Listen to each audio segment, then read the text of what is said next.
Good evening, everyone. Let me get centered a bit better. There we go. And welcome to the tutorials, the third part of the Troll Warzone. It's been a while. I think it's about a month ago. A month and a week, I think it has been, not Stu? That's right. And we are back once again with the Mod Stu, hence the name of our tutorials.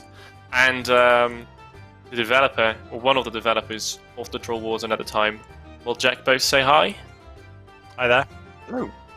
There we go. We've We've got a full squad. I've missed these streams. We're going for 2 hours of Troll Warzone. I'm excited for it, and I'm gonna hand it over to you straight away, Stu, to get stuck in it and give the disclaimer and everything else. Marvelous. It's good to be back. So, welcome back to this tutorial series, a retrospective review of RuneScape's historic tutorials. This is our third and probably last 2-hour episode on the Troll Warzone, which is a testament to how absolutely massive this tutorial was. It certainly holds the record for the number of content developers that worked on it. Modjack, can you recall how long the Troll Warzone took to develop? Sorry, I was distracted by my picture. How long did it take? It was well over a year. The development period was probably something like 10 to 11 months, something like that. But then it had a long period of sort of pre-production, some of which I wasn't on the project for, and then after like a huge amount of like feedback and changes. That as soon as it went live, we were still like user focus testing it and making changes to it, and actually the thing we went through last time I think was that we switched out the intro when EOC happened. So actually, it sort of was in continual development for at least 18 months. It might have been longer. Wow. Yeah, with tutorials, there's always iteration afterwards. But yeah, I think yours is probably the longest pre-release development cycle we've had. Of course, with the whole story behind it of how it radically changed its core aims, it certainly is justified. So moving on. I'm sure by now you're familiar. The chat are wondering about whether is this for new Steam players, and I guess it might be because we might have some people who are watching who haven't seen the previous ones. We're going to educate our new Steam players by telling them about our past tutorials. What on earth is this stream about? Okay, so I'll give you a bit of an overview then. The general idea of these tutorial series is that we go over the tutorials that have released in RuneScape's past, because we've had about 8 of them over the course of the 20 years the game has been around. We've tried many different ways of approaching our first 5 minutes to 4 hours, and essentially looking at what worked, what didn't, what learnings we can take into the future. So I'm sure by now you're familiar with the disclaimer, but now it's a habit, so we're going to have to see it through. As always, the stream will discuss a specific tutorial from RuneScape's past in magnificent detail. We're not showing off a new tutorial or hyping any future content. RuneScape is still a thing. If that's the only reason you're here, you should only have to watch for a few minutes to get an item on your account.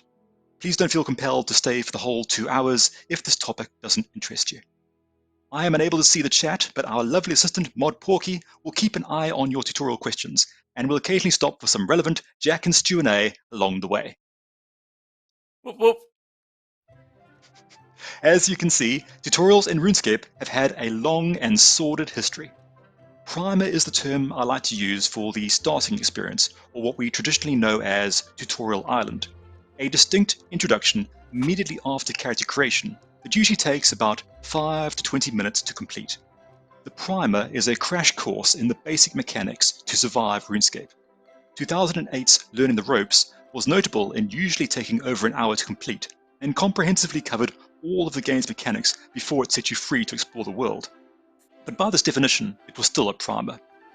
The primer concludes by getting you to the starting zone on the mainland, which so far has been either Lumbridge, Burthorpe or Tavley.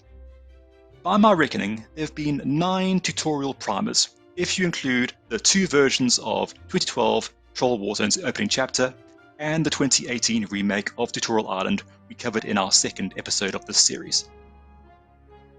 And I'm going to include them because it's my show and you can't stop me. Neener. Then we started experimenting with adding a first 4 hours new player experience to help ease new players into RuneScape after the primer, starting with the Lumbridge tasks after an introductory set that guided you to Blood Pact, then the latter 9 chapters of the Troll Warzone.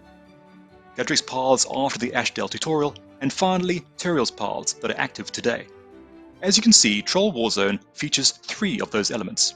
I think that helps to illustrate why Troll Warzone has taken us 3 2-hour episodes. Plus, I enjoy any excuse to hang out with ModJack. Hopefully I'll give him a chance to say something soon, but not yet. In our previous 2 episodes, we explored the opening cinematic and primer that released with Troll Warzone in January 2012, and then the second cinematic and primer that replaced it with the release of the Evolution of Combat in November. In our previous Did it episode, really take us 4 hours to do 2 cutscenes? well, yeah, Those cutscenes are like 2 minutes long. It's fine. There's 4 minutes, 4 hours of content now. Yeah. Well, in our previous episode, we also made Herculean progress on our journey through the Troll Warzone. We completed the first 4 of 10 chapters, only 6 to go. So far, we've routed a troll invasion with Ozan, adopted a baby troll, then blasted out of a cannon because we could, armed the militia, rescued miners with strong political beliefs, and a Linzer with very strong Birmingham accent. We've fed starving refugees, and we fed a very big man a very horrible pie in our first novice quest, Let Them Eat Pie. Now we're ready to proceed east from Tavley Mill to the Tavley Slayer Master. But before we begin Chapter 5, The Corrupted Depths, any questions from the chat? First of all, thank you for this amazing introduction. I always love listening to them, Stu. There were a couple of quick things that I think we can quickly address. So is there going to be a double XP weekend soon? Yes, there's actually a news article that we put out for that. And aside from that, we aim to only answer questions about tutorials today, surprisingly. So we will be ignoring the majority of the other questions. Maybe if I know the answer myself, I might pick it up, but don't expect an answer to those. And the way LootScape works, because there's some clarity about it, we will have LootScape, but that needs to be fired manually, so that can be like 1 or 2 days after at times. So we've got that. And then the first question that I actually had from chat is we're talking currently about Troll Warzone. Can that still be found in-game, or remnants of it in-game at the moment? So remnants of it, yes. So the paths that we have for new players after Tutorial Island takes place in Burthorpe, and there are elements of the Troll Warzone that we have retained. In some cases resurrected for the current tutorial, and also there's a lot of content there that was made for Troll Warzone, like the quests and so on, that are also available. So as we go along, we'll find some things that are unique that you won't encounter. We've brought back what we could in some cases. Cool. That's it. Can we answer questions about Stu's voice?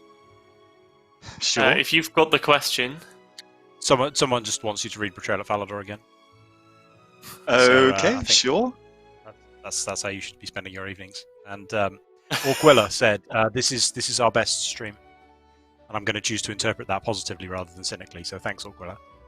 Yeah, no, there are actually, like, I know for a fact, Jack, there are actually quite a few people that really like these streams. So I genuinely don't think it is cynical, and is actually meant that way. So yeah, and I'm not gonna lie, I think these are probably my favourites as well to do, because it's just a good time. You. I should have got some. Cup of soup. That would have helped with the. Yeah, it's going to be a while, so we're going to take a break on the hour. I'll get some cup of soup. We'll take a break on the hour. Yeah. Okay then. If there are not any more questions, we'll move hastily on to Chapter 5, The Corrupted Depths. You're directed across Tavley River to the Slayer Tutor. She warns you that strange creatures of ooze are gathering in a cave to the south. Turiel the Slayer Master tasks adventurers to slay unusual monsters. Jacqueline Manslaughter, a name difficult to say with a straight face, directs you to nearby Turiel to get your first Slayer assignment. Turiel tells you what a Slayer Master is and the purpose of Slayer tasks.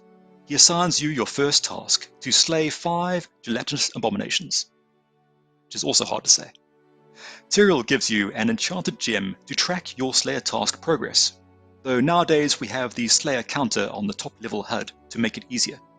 He then tells you the abomination's weakness, and that you'll need to get all Kalimar on them, rip out their hearts with those spiked gauntlets. So you're guided through accessing the Slayer Master's shop, equipping a pair of spiked gauntlets from Tyrael. The breadcrumb trail then leads you further south to a cave near the Lady of the Lake. Nowadays we've moved that cave closer to the crayfish spot, since Tyrael has relocated to Burthorpe to teach you all 3 combat styles as well as the Slayer skill. Within the cave, you meet with Ariane, who isn't abashed to do a little abomination bashing. I've included some Looks like she's rather got blurry... laser eyes there. Yeah, that's interesting. Probably to do with the lighting in the cave. I've included some rather blurry box outs of how Ariane looked when Troll Warzone originally released in January 2012. Later in the year, each of the signature heroes received a more distinctive graphical upgrade. Originally, Ariane looked more like this with a full-length robe. Clearly she found that apparel uncomfortably warm, as she later felt compelled to rid herself of most of her skirt. I'm being somewhat disingenuous, as this shows 2 different extremes of how she was concepted. The outfit that was ultimately approved and modelled for her is between those 2 extremes, with a more practical collar and less fan service. So you have a fully voiced conversation with Ariane as she introduces herself, with some options to personalise her response. I have no shame in admitting that I resurrected this Abomination Cave sequence as the conclusion to Tyrael's Birthop paths. We needed a climactic scene that introduced the Slayer skill, and the opportunity to recreate the set piece from Troll Warzone was too good to pass up.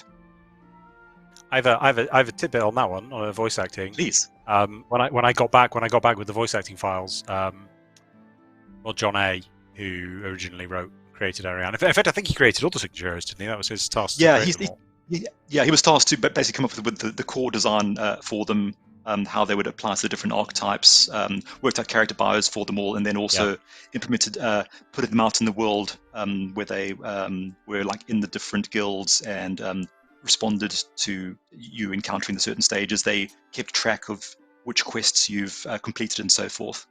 And they're still all there and active, other than the ones we've killed off over time.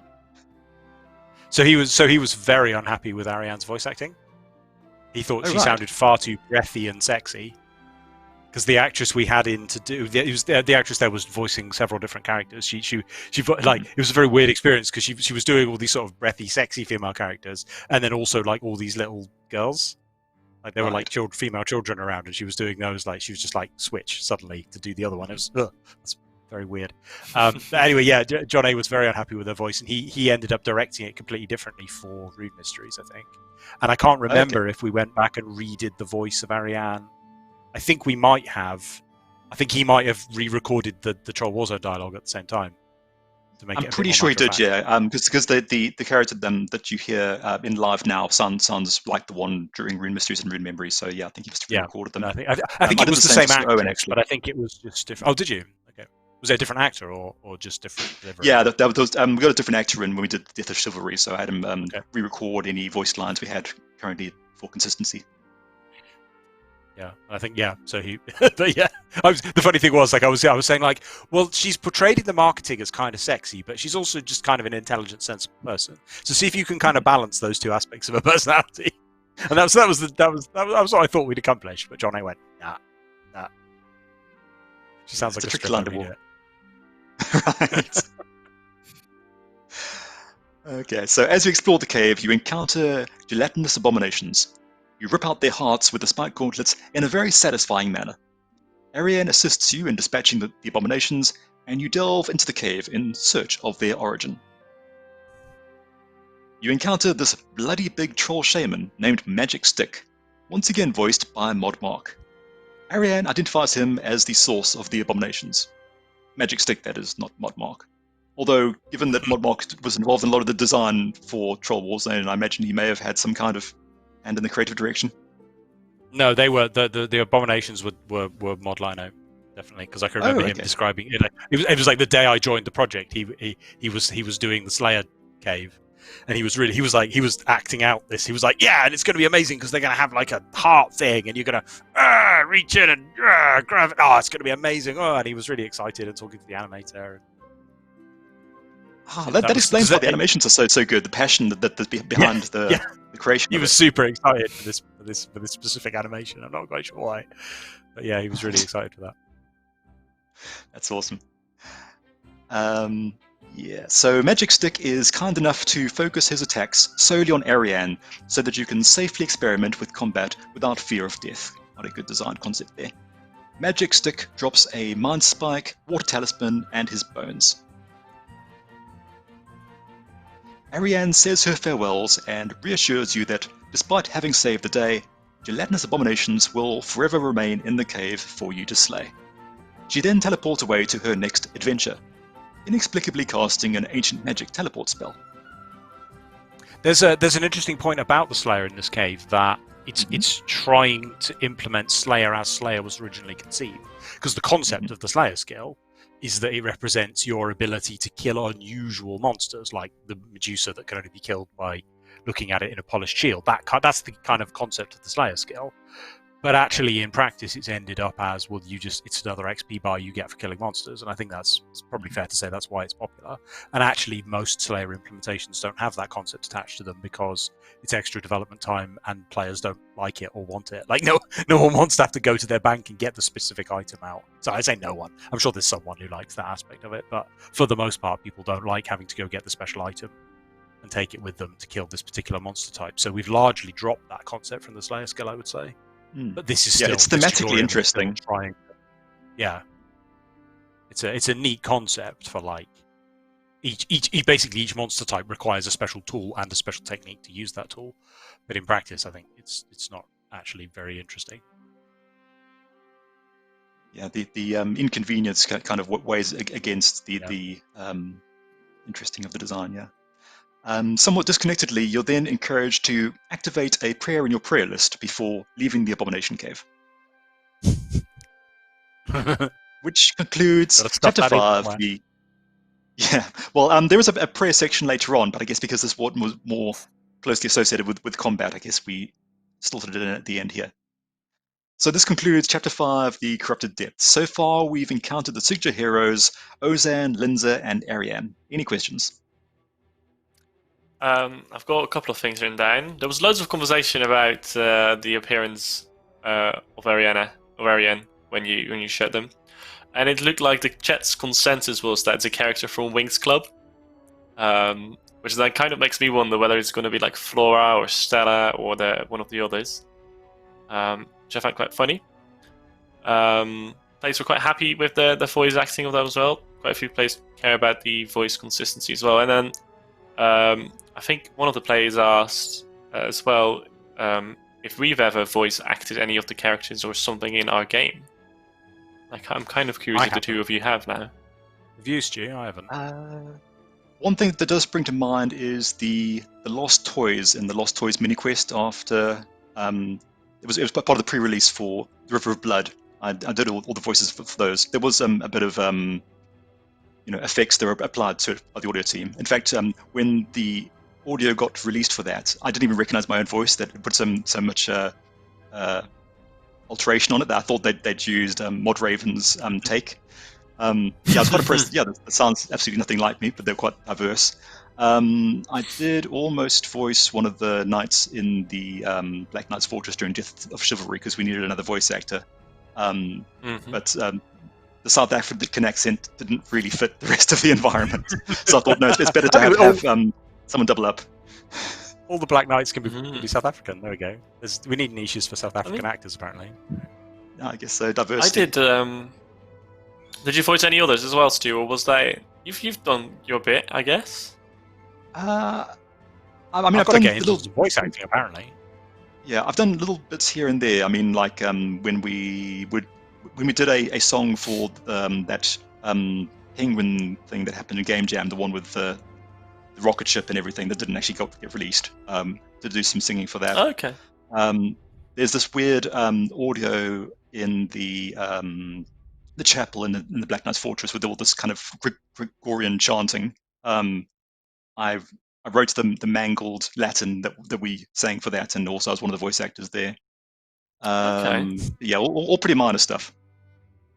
Oh yeah, I mean, I'm also in the game. I am one of the demons in one of the elite dungeons. if I recall Oh, very correctly. I cool. don't even know whether it's 1, 2, or 3. I think it's the third one.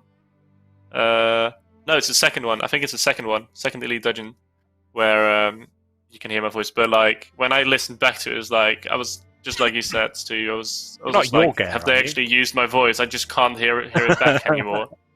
They did so much to it, like because I'm a demon or something in there, or like I'm one of the mini bosses. And I cool. listened to it and was like, well, I guess I'm in game, but I literally cannot hear my own voice in this at all, which I think is kind of interesting. They do a lot with the source material, that's for sure. Oh yeah, our audio team is ace, and they make amazing tunes, as well as they're really good at the voice acting stuff and making voices sound like whatever creature we are creating. Voice acting aside, we're talking quite a bit about Troll Warzone, and we've had this question in the past already, whether Troll Warzone could be added back as a quest. Could you tell a little, because that's not possible, could you tell a little bit about the difficulties of if we want? I mean, I guess the first question is is like, what would you want back? Presumably, you wouldn't want like a 4-hour long go make a bronze helmet, go kill a level 1 Slayer monster, go catch a Kebbit type experience. That wouldn't be a very good quest, right? So you're basically talking about like the opening cutscene and the boss fights, and then there's 2 other quests embedded in the middle of it. Like, I think at a conceptual level, it's kind of hard to imagine what a Troll Warzone quest would even be, because it's more a kind of framing device for multiple other things, most of which aren't narratively particularly interesting, because they're first and foremost tutorials, right? I think it would have to be sort of reimagined as a Burthorpe troll quest, and then you may or may not be able to piece something together from the existing content, but a lot of new content would have to be made, so it would effectively be as expensive as making a new quest, I think. Mm-hmm. Yeah, I think that's So quite fair. what was there largely survived in the form of achievements. So essentially, instead of this linear set of tasks, the tasks were still there afterwards, and it just became like a Birthop achievement diary for a while. And then we repurposed those diary achievements as being a lot of them were the achievements within the Birthop paths. So there's actually not a lot that's actually been removed. As you say, there's the opening cutscenes, there's a couple of the acts of heroism, but the vast majority is still there in the game that was created. Mm-hmm. And thanks both for the answer. And I kind of want to follow up on that. So a new reinstating the quest is probably not going to happen. Spaced Viking was curious if there are any, or if there are intentions to ever continue the Troll Quest series itself, or is that kind of in a similar vein with the answer you gave, Muljak? My feeling for that is like, we have an aspiration that at some point in the future we might be able to like tell more lower level, more grounded stories about the kingdoms and the content in them. We did some RuneFest content on that last RuneFest, and like we're interested in sort of fleshing out the cities and the kingdoms and a little more, because they're a little bit abstracted at the moment. A lot of the content has gone off into sort of weirder and wilder stories about gods and demons and Dragonkin and other gods and things, and we are interested in more grounded, like medieval level storytelling. And so in that regard, if we were to tell stories that were set in Burthorpe and were more grounded, I would very much think that the trolls would feature in that, yeah, because they're the primary threat. But it's so maybe is the answer. Yes, it's certainly not off the table, but it's definitely not like a sure thing. Yeah. All right. Thank you both for that. And then a final closing note, Stu, and then I'd say let's go to the next chapter. Sir Theodore Castle has done his research, and Alex Wilton Reagan, I hope I'm pronouncing the name correctly, did actually voice Ariane back in the day. So for those who are interested in that, that's quite cool. All right. Thank you for the info. Yamarisu asked if we have critical feedback on the current tutorial. Are we interested in it? I mean, we're always interested in feedback on everything. I think it doesn't necessarily mean it will be implemented, but is it okay to tweet you, Stu, with tutorial feedback? Is that a good avenue for that? Yeah, go ahead. By whatever social media you prefer, be it tweeting or put it into the, one of the RuneScape discords, like the Lord Discord, post on Reddit, I'll see it there. Basically, we keep an eye on all these things. We read everything. We try to read read everything. Yeah, sending me tweets to wherever you've linked it would be helpful, just to make sure that I grab it. But I read Reddit every day. Yeah, I mean that Yeah, applies to certainly. everything, not just tutorials. Yeah, absolutely. But I mean, we've been making some tweaks to tutorials just very, very recently, so it's certainly on our radar. So yeah, we welcome the feedback. Just before we continue, I just want to read out one more comment. Reman prefers Tinder as their social media. I sadly have to inform that as RuneScape we don't use Tinder as a social media, so I'm sorry, but you can't contact us there. You send us apologies. Put your feedback in as the picture, right? Write it out and make it a picture, and then we'll swipe. You on can have a feedback small bio. and we agree with it. Yeah, that's true. Yeah, it works perfectly. That'd be a quick way of making it clear that your feedback has been ignored. No, we'll swipe to the right in that case, I guess. The thing about feedback is like we may or may not agree with it. We may or may not have time to. Like we might agree with it completely. A lot of the time we get some feedback and we're like, yes, we not only agree, but like we brought that up during development.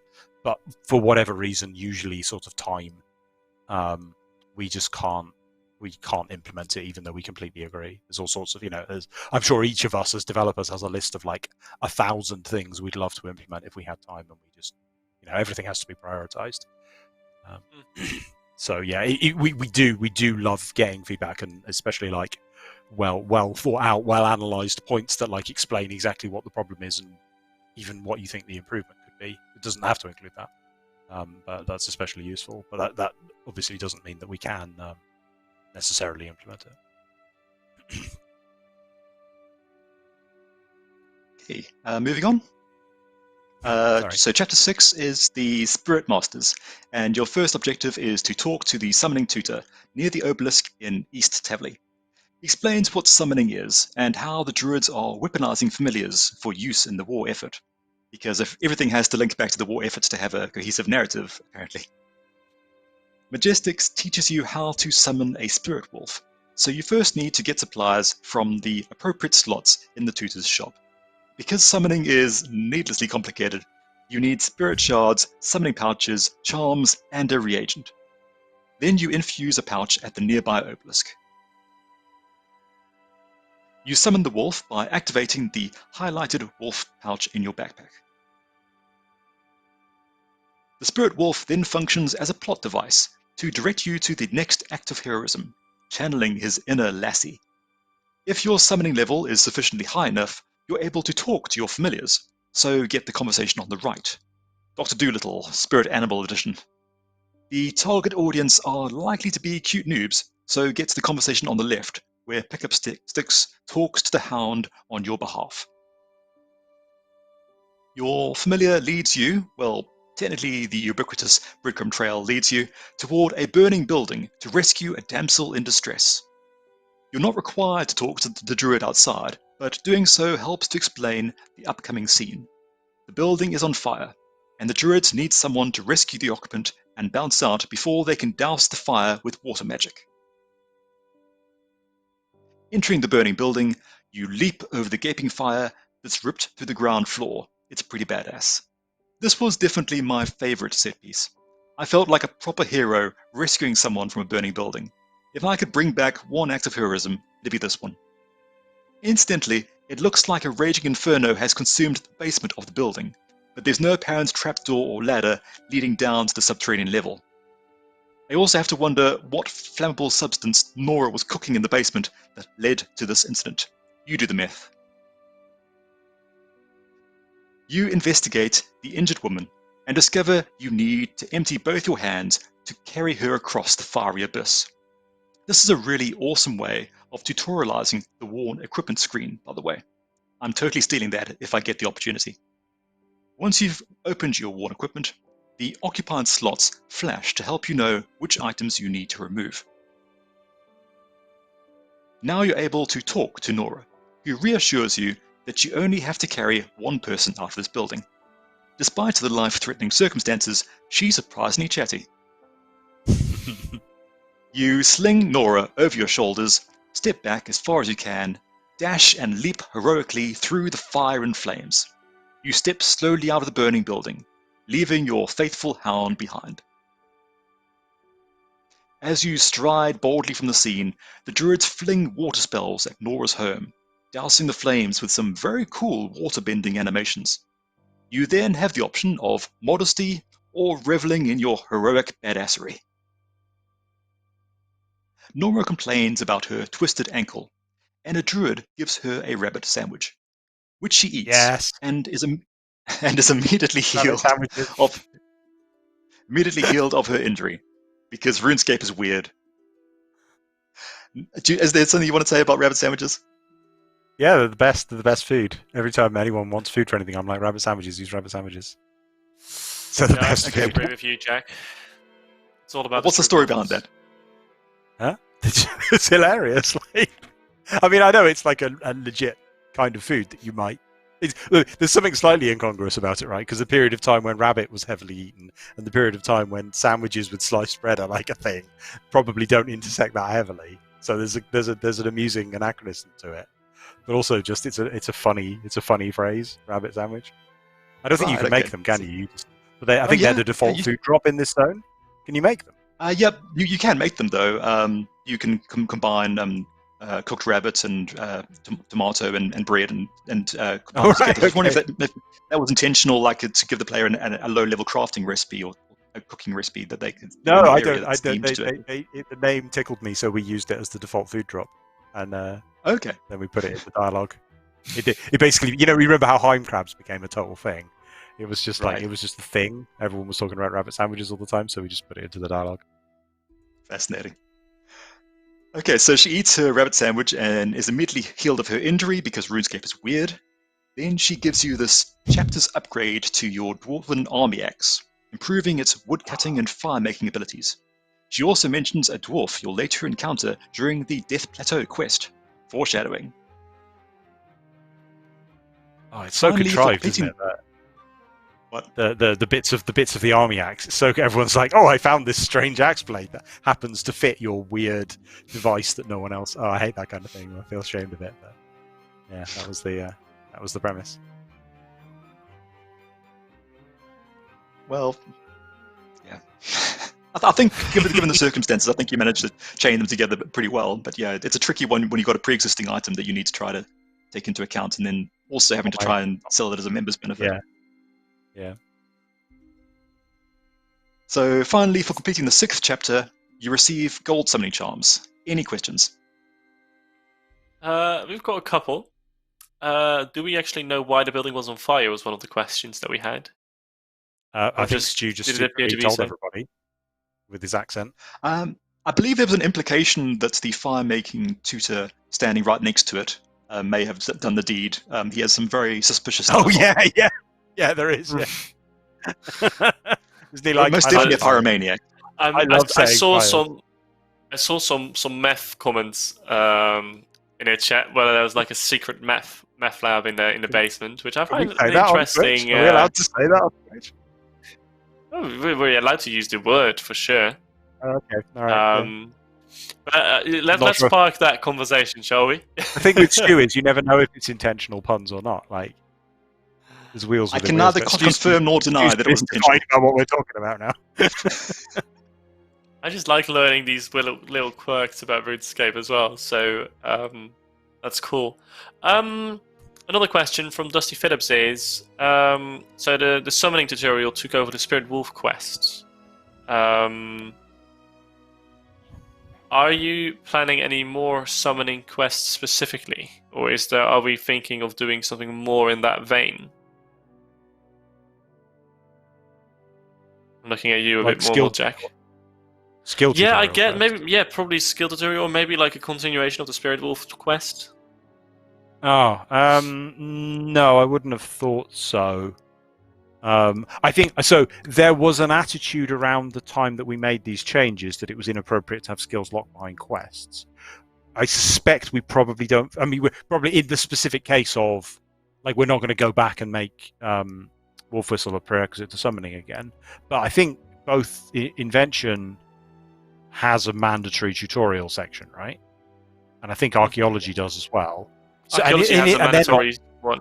Yeah, and they're not significantly less complicated than Wolf Whistle, right? Wolf Whistle is quite short and straightforward, and so in that regard, I think we are now more comfortable again with the problem we were trying to resolve by removing it as a prerequisite is that if you haven't completed Wolf Whistle, you get this slightly weird situation where if you're able to gain summoning XP, which can happen in a variety of ways, like your daily lamp or just accidentally doing things in the wrong order, you just don't get the XP. You're sort of locked out of it, which is a bit of a shame. And so it was that hard cap that we wanted to remove. I don't actually know what happens with. I mean, what happens with archaeology and invention if you gain XP but you haven't done the tutorial? You won't gain any XP. Does it not give the XP? Yeah, it's kind of awkward in the case of invention. Like for example, the back to the freezer quest was, I think, the only quest you've done so far that gives invention XP, and you have to have done the invention tutorial in order to get that XP. So it's essentially it gives you the lamp, but you need to have done the tutorial before you can actually use the lamp. Tutorial to use it, yeah, that makes sense. Yeah, and there are situations like you have to have completed the invention tutorial before you can get invention XP from lamps, and something you have to keep writing in exceptions for. So it's fairly tricky to maintain that block. And that's the awkwardness we were trying to avoid by removing those quest locks. But we're not averse to the idea that the skill. I think we probably wouldn't narratively lock a skill in that regard. I mean, a well-designed skill tutorial will include a narrative element, like archaeology obviously includes elements like introducing you to the guild and introducing to the idea of Santistan and that kind of thing. But we wouldn't. I think Wolf Whistle was sort of barely a tutorial, right? And it was more of a sort of narrative introduction of what the summoning skill conceptually was, and we probably wouldn't lock. I wouldn't have thought in that way. It's kind of an interesting challenge. You go, Stu. We have sorry, thanks. Because we have like pre-existing content that we can't necessarily remove. Like quests are rather problematic to remove because of how the quest point currency works, for example. So we have to if we remove a quest, we have to bounce the quest points to a different quest so that you have the same tally on our web modules and so on. So just put them all on Galquest. Often we're faced with you've got something you can't actually remove it. But you need to just try and rework it, improve it, upgrade it, but still, it's kind of stuck in the game to some extent, and you have to try and kind of work around it rather than being able to elegantly work with a smooth, clean slate. Did I tell you the story about GalQuest, that I wanted GalQuest to award 15 quest points because it was the 15th anniversary quest? But the dev who was in charge of implementing that said, no way in hell, I'm not doing that because that would take us over the 400 quest point boundary. And if we go over the 400 quest point boundary, a whole load of work has to be implemented. And didn't that end up with like Dimension of Disaster or something? Didn't you end up having to do that? I can't remember. But someone else got on with the job of implementing the 400 quest point boundary because we were at like 397 or something. But what we should have done is taken quest points off other stuff like Gunner's Ground, which gives 5 for no reason, and put them on Gower Quest. Yeah, that's what we should have done. It's not a bad idea, as a way to balance out the quest points that have been in use thus far. Yeah, exactly, right? If we're going to give diplomacy absurdly.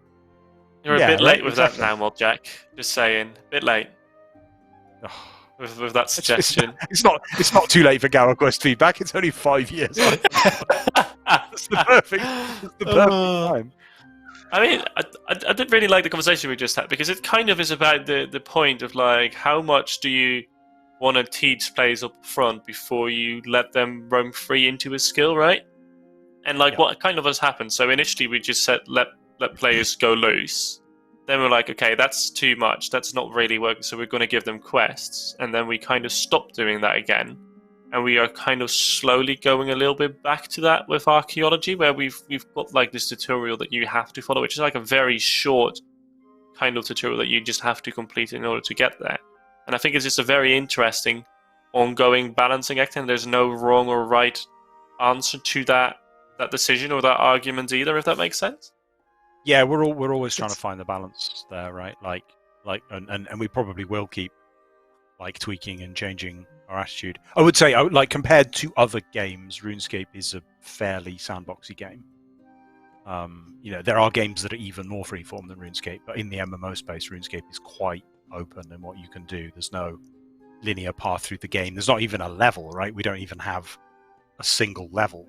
Your character level is reflected we have a combat level, but that doesn't express who your character is or how good your character is or how progressed your character is. So the fact that you can go anywhere and do anything is really like absolutely central to the identity of RuneScape. And so, in fact, I mean, if we're talking about Troll Warzone, right? Troll Warzone is a strictly linear tutorial experience that goes on for like 2 hours, and that's not appropriate to RuneScape, because RuneScape's not about a strictly linear experience that goes on for a long time. There are other MMOs where you might play for 10 hours before you've really even been given any choice, and you would just play and play and play. But RuneScape isn't really like that. Really? Well, Are there I mean, actually games that have got like a 10-hour long tutorial? Not tutorial, but like a linear series of quests at levels. You have a single level in most MMOs. You have a single level. In a lot of MMOs, maybe not most, there's a linear series of quests which you level through. You complete the quest at level 2, levels you to level 3. You complete the list at level 3, which levels you to level 4.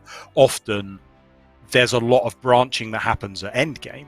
You hit the level cap, and now you can go off and explore PvP or go and explore whatever the PVM equivalent content is in that game. But RuneScape doesn't really have a concept like that, of where you sort of grind to the end game and then do end game activity. You just sort of from day one, you're just like, well, what do you want to do? Do you want to go kill monsters? Do you want to be a blacksmith? You don't really have to do anything. The closest thing I guess we have to that is like, maybe you should grind up the requirements for quests. That's more or less. But even then, they're all over the place, right? You could require anything to do a quest, so you can't just level. It doesn't really work like that. Stu, you wanted to say something? I can't even recall at this point. That's fine. So I mean, this tutorial, as we've discussed in the previous episodes, wasn't originally intended to be linear. You had to design something that was much more of a hub that you went around and explored. You engaged with certain skilling nodes that taught you about the members' skills, and you had a lot more agency in how to consume the content in that zone. Effectively, I think that sounds like being much more akin to RuneScape's philosophy than the kind of more linear experience that we wound up having. Yeah. If we're talking about like the kind of like the duration or how forceful our quests or the tutorialization should be, this was kind of a question from Plague Knight 819. He was asking what's our favorite tutorial. I think that's a bit of a broad question, but like we've had quite a few tutorials, and given the current landscape or given the current way players play, because they've got much less attention nowadays, have we had like a tutorial, the existing one or in the past, where we're like, I think, and this is probably a personal opinion, I think this is kind of the right level of hand-holding or introducing or tutorialization for one of the tutorials we've had? I wouldn't say I think there's been one that's nailed it. I really liked Unstable Foundations. I thought Unstable Foundations was a fun, quick little adventure that it basically taught you how the UI works, right? And taught you how to do mining. I think that was about it. But I think the argument against Unstable Foundations, I don't know if did you go over this at the time, Stu, when you did your video on it, that it didn't really introduce RuneScape. It introduced you to some of the UI conventions, but it very much made it seem as if RuneScape was a point-and-click narrative adventure, which it kind of isn't. I mean, some of the quests are, but you won't spend the majority of your time in RuneScape doing what you do in Unstable Foundations. Yeah, that's kind of the thing that one of the key reasons I'm doing this series is because each of the tutorials did some things really, really well, and they also had some fundamental flaws. I don't think we've hit the target just yet of fulfilling all those needs. Like, for example, Unstable Foundations, they'd say was a good summary, but it's taking place in a subterranean environment. It doesn't make for a particularly appealing starting experience. Being in this dank, murky cave. So from an art perspective, they would much rather it would be something that was done outdoors, which also you encountered when the Troll Warzone did the second primer, shifting from inside a cave to being in that outdoor, moody, rainy environment. So basically, I essentially critique them too much to really have a favorite. I think that they all brought something very interesting to the party and definitely things to learn from. But I certainly don't feel like current tutorial is hitting the mark either, and there's definitely a lot of room for improvement. And there's a lot of love for Tutorial Island in the chat. There's a lot of love for Tutorial Island in the chat. And it does do a surprising amount right, I would say, Tutorial Island. But it has failings. It doesn't have a coherent story for what's going on. The characters are so thin that they're not really characters, right? Like it linearly introduces you to a series of concepts and sort of forces you to do them, and largely explains itself through text boxes. There's a lot that Tutorial Island could do better as well. I think that, like, I mean, I know this is like a heavily debated thing, even within the team. It's like, is nostalgia like is that something we should also take into account when we're designing a tutorial? Because I think a lot of people, when they used to play RuneScape, that are currently lapsed, when they were playing growing up, they all came in via Tutorial Island. I imagine that many of the people that are watching right now came in via Tutorial Island. So if we were to give them another Tutorial Island experience if they come back, then they will probably be more familiar with it, and they'll be like, yes, this is the game that I play, and they'll have like this tingle of like, oh yes, this is how it used to be, this is what I like. And if we give them something new, they might behave slightly different, that right? That reflects a complicated problem we have with because our new players are sort of roughly divided into two categories. We've got players who are new, as well a lot of the people who've come in through Steam who've never played RuneScape before, and then we've got returning players who may or may not. Like if you're a long enough lapsed returner that you kind of need the tutorial to get you back up to speed with what the game's about, then you might have that nostalgia. But if you're a brand new player, you obviously don't have the nostalgia for Tutorial Island, so it's not doing anything for you. So in general, I would say like nostalgia and tutorial don't quite match, if that makes sense. Mm-hmm. Because the tutorial is for people who don't remember. Like the absolute like we have to consider in tutorial absolute basics, like this is a click to move game, and this is a game that has an inventory, and this is a game where you right click on things. And any lapsed RuneScape player isn't going to have forgotten those things because they're so inherent to unless they played it for like 5 minutes 10 years ago, they're going to remember that it's a click to move game with an inventory and that you right click on things. And so a lot of the tutorial, maybe they might like to get caught up on what the current best dungeons are and what skills are worth leveling and that kind of thing, but they don't need the basics of what we would consider in a starting tutorial. Yeah.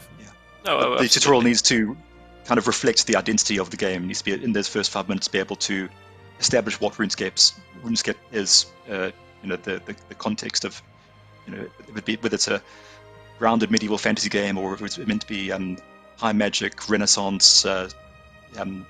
Invention, is it a game that's comedic and slapstick? Is it a game that is extremely serious and sober and dark? The tricky thing is that RuneScape has a very, very wide spectrum of diversity on those things, and how you portray the tone of the game in those first 5 minutes when it is so diverse is in itself a challenge. And I think that kind of ties into the nostalgia because people have different points of RuneScape's history that they associate with being core to what RuneScape's identity is, and it's kind of evolved over the years. Mm-hmm. Yeah. Shall we go to the next chapter? Sure, by the way? Sure. And before we do, there's one quick comment which I think you will definitely appreciate, Jack. So we already talked about naming your troll in the past, and I think you gave it quite a funny name as well, Jack. But the user 42Nick said in chat that he actually named his rabbit, his troll, Rabbit Sandwich. Good. Which I think Perfect. is kind of ideal name. Kind of interesting and funny.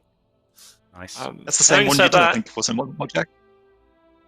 Yeah, I think that was mine. Did you do the same? Yeah, I think so. I should have called it Toad Batter. That's a good name. Having said that, the floor is all yours again, not Stu. Okay, thank you. And so we begin. Chapter 7, A Watery Grave. You're guided to an inexplicably German woman named Olga on the banks of Tally Lake. I guess it's another product of the voice actor having to stretch her skills. Her daughter Sophie has fallen into the lake and can't swim. Sophie clings desperately to a rock in the middle of the lake. You can offer various improbably complicated methods of getting Sophie to shore. Your final solution of attaching a rope to an arrow and shooting it at Sophie seems almost as unlikely and at least twice as dangerous, but we roll with it. Olga, clearly at the end of her rope, gives it to you. Because the solution is quite convoluted, your instruction is repeated to you after the conversation. You need arrows to attach to the rope and shoot at the little girl. So you're guided to a nearby tree for a spot of wood cutting. Once you've chopped it down, the logs are flashed in your backpack, and you're guided through the necessary actions to fletch the logs into arrow shafts with the knife on your tool belt. Next, you're directed to the nearby fletching tutor to get free feathers from her shop. Along the way, Alison Elmshaper womansplains the fletching skill to you, while Sophie clings desperately for her young life. Having acquired some... incidentally, was Sophie and Olga voiced by the same voice actor? Oh, I've got no idea. Couldn't tell you. That was ages ago. Yeah. These acts of heroism existed in game already. I can't remember if this one had the fletching tutorial built into it. The bit about stringing a rope to an arrow and then the player just being, yeah, it'll be fine, don't worry. That very much looks like my writing, so I'm assuming I wrote that part. I think the kitten up the tree was a mod lino, and I think the names of all these NPCs were mod lino, and the fact that they're all from inexplicable cultural backgrounds. Kitten up a tree? That's not an act of heroism I've heard about. Did that get cut? Oh, sorry, child up a tree. Wait, am I getting muddled? I mean, she sort of climbs down a tree towards the end. I'm basically just trying to see if I can get any extra insights from development as there might be any other acts of heroism you can remember. No, I don't think it didn't make the final product. No, I don't think so. The acts of heroism already existed. They were tied. No, it was the bosses that were tied to the signature heroes, I think. The acts of heroism were originally just sort of dotted around the zone as a thing that you could discover, and then they were made mandatory. So, yeah, I don't think they were originally. No, they must. I'm remembering this wrong. They must have been tutorials because what's the guy's name with the bronze helmet? He's clearly a blacksmithing tutorial. I think he was originally a blacksmithing and leatherwork. I think you had to make him like a bronze helmet and leather gloves or something. Is that still? That's how the final version was. Yeah, maybe it was. I think that was originally the case. So, and that was an act of heroism. But he was just sort of there, and you could stumble across him, and then you could just make him a hat if you wanted. I was thinking did you about have a particular. Go ahead. Sorry, go ahead. Okay. I'm just wondering did you have a particular design in mind when you're doing acts of heroism? Because like things like rescuing someone from a burning building, things like that. Like they seem like things that seem like conventionally heroic things to do. Do you have to have some kind of brainstorm and come up with ones that are trying to hit that beat of being heroic, or? They were already partially implemented before I joined. They were one of the earliest things that were developed. So there was about 3 months before your time before I joined the project. Yeah. Sort of, and basically they I mean the essential structure of the project was that they made some content for a couple of months, and then I came onto the project when it was then eventually when the project changed to be that it was decided that it was a tutorial, and then we just basically took the same pieces of content and reworked them again and again and again for 12 months, making them into a tutorial, but they didn't fundamentally change, if you see what I mean. So like I can't remember. You made a comment on like having to remove your items to pick her up, and that being a good tutorial for the warn inventory system. I would like to claim that that's a piece of brilliance on my part, but I can't remember whether it was or not. It may have always been like that. It may have been a piece of brilliance on Lionel's part. It may have been a piece of realism feedback that it was like, well, it's a bit unrealistic that the player can't. I don't remember consciously me saying, oh well, this will be a good way to tutor the worn equipment screen. I wish it was, but I don't think it was. I think I would remember if I did. Right. I was going to comment on the fact that all the arrows, the feathers are free all throughout the tutorial zone, all throughout this. Yeah, there's a lot of reliance on shops. Yeah, there's lots of shops and lots of free items from shops, and I mean, there's a concession there to practicality, which is that it's so long. If you had to farm the gold to buy the items yourself, we were kind of worried about people falling off, which honestly is a bit of a that's not the main problem here, right? The main problem is the staggering length, not the having to buy something from a shop. But yeah, I think I'm not happy about that in retrospect. I don't like that. Go get it. It's much more RuneScape to be like, well, you need an arrow, so go farm an arrow, or go farm the gold and buy an arrow, or go farm the gold and buy the pieces and make your own arrow. That's RuneScape. Have some free items from a shop, doesn't feel very RuneScape to me. That I mean, free items from a shop are a RuneScape thing, but it doesn't seem like what we want to be introducing at this stage. Like, I don't know. I don't get the right vibe from that. I don't think it's teaching the right lesson. Yeah, when I we guess maybe the first one repurposed. would be free. Sorry, go ahead. Yeah, when we repurposed in these elements to the Burthorpe paths, yeah, we opted to lean more on making your own things from scratch, feeling that it'd be more of a sense of investment if you like smithing your own armor and so forth, having to get the items involved. But you do run into difficulties like, well, actually making a stack of arrows is quite a complicated process. You need the feathers, you need the bronze arrowheads. So I can understand wanting to skip elements of that process when we just needed a stack of arrows right now. It does mean that you have to duplicate some of the core loops again, like, the mining and smithing that was then covered earlier with Isolde. If you'd have to do that again here, you might have want it being a bit monotonous. So it can go either way. Yeah.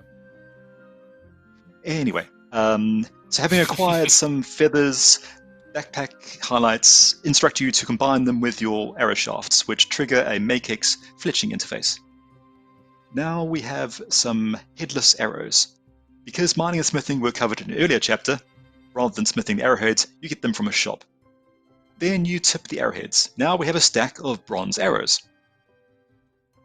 But we still need something to shoot arrows at poor Sophie, so we're guided to chop down another tree and fletch an unstrung shortbow, one highlight at a time. It's the only practical Again, way to resolve this situation. Yeah, I know, right? Again, to simplify a fairly convoluted process and possibly give Sophie a fighting chance at survival, you get a bowstring from the fletching shop, rather than spinning your own flax. We string the short bow, and now we're ready for ranged combat. You'd be quite justified if you'd forgotten the objective by now, so you're guided in attaching the rope to the arrows. Finally, we equip the short bow and the arrows, and shoot an arrow, possibly for the first time in your adventuring career. Olga has a lot of faith in you. A cutscene ensues. Yes, exactly. A cutscene ensues where you shoot an arrow into Sophie's rock and thankfully don't pierce her soft young skull. You pull the rope taut around the branch of a nearby ancient oak tree. Sophie has no choice but to shimmy along the rope. The animation here was really good, by the way. As usual, my screenshots don't do it justice. When you consider that every frame was hand animated with no keyframe support, the buoyancy of the rope as Sophie pulls her weight along is very convincing. Sophie survives her ordeal, drops into your arms, then hurries excitedly back to her mother. Olga thanks you for, finally, rescuing her daughter. Sophie excitedly gives you a shiny thing she found in the lake. In a shocking twist that should surprise no one, the shiny thing is a fletching upgrade to your Dwarven Army Axe. And in accordance with tradition, you're reminded that your feature-rich Dwarven Army Axe is an exclusive membership benefit. For completing Chapter 7, you also receive an experience lamp. And so we've completed Watery Grave, an introduction to the fletching and range skills, wrapped in an act of heroism. And looks like we're right on the dot of 5 o'clock, so I think if we have a 5-minute break here, or do we do 10-minute breaks? I can't even remember. 5 is fine with me. Well, Okay. Let's do Okay, 5 so minutes. So we'll go for a 5-minute break here, and then we will continue with the next chapter. We'll send us some questions, and then we'll answer your questions, and then we'll do the next chapter. See you soon.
And Welcome we back. are back. Thank you for coming back. We've topped up on food and drinks. Maybe you went for a toilet break. We don't know. I had myself 2 lovely biscuits. That also meant that I could not see the chat while I was getting those biscuits. So if you had a tutorial questions, please pop it in the chat again, and I'll still pick it up. And in the meantime, I suggest we go over the questions from the last chapter and the notes I wrote down. Is that okay with you, Great. Monster? Please. Cool. I wrote a note because I saw a couple of mentions about it in chat as well. The 3 of us, we're not being rude towards each other, that we keep talking over each other, but sometimes we have some small latency issues, and that's causing that. And that is so we at least have a smooth stream and everything else. It's not something we can really address, I could but put it my hand up. fluctuates from time to time a little bit. Please, sir. Yes? What's up, Jack? What? Screaming child sound from the doorway. Alright, that's fine. They're just Um, It wasn't working from home.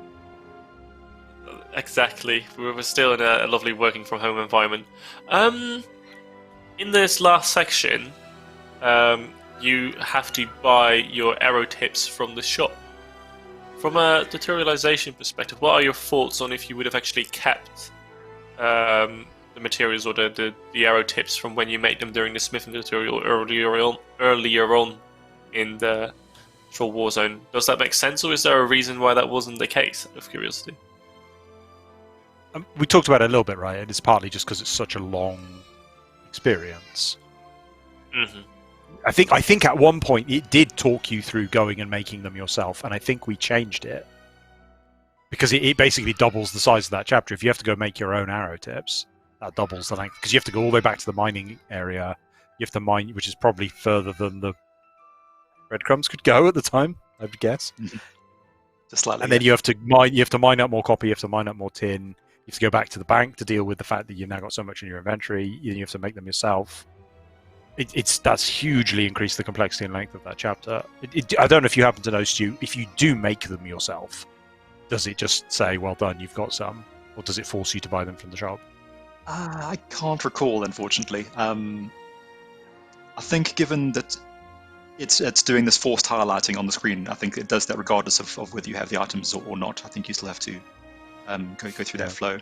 The other tricky part with requiring getting the player to get their items earlier on is, well, the player can always discard their items. They could just they could put them on the ground. They could put them in their bank. They may not necessarily have them with them a couple of chapters later. We can do some workarounds to that, like, if you don't have the items, then we can give it to you in situ. But there's ways the players can exploit that by drop tricking, by putting the stuff on the ground. Say, hey, I've got to have my free stuff, please, and then you can get good free items, essentially dupe items that way. So they're all things we have to consider when we're designing these things. Very interesting. I had not thought about that at all. It's partly a symptom of trying to accomplish something that shouldn't be accomplished. Like you could do a tutorial, and the tutorial is make some arrows and shoot an arrow, and that would be a good tutorial that would teach you, like the process of, I say a good tutorial. It would be a fairly comprehensive tutorial. It would teach you a lot of game systems, right? You'd have to mine up the ore. You'd have to go get the feathers by killing something. You'd have to go get the wood. Then you'd have to use the fletching skill to combine everything together again.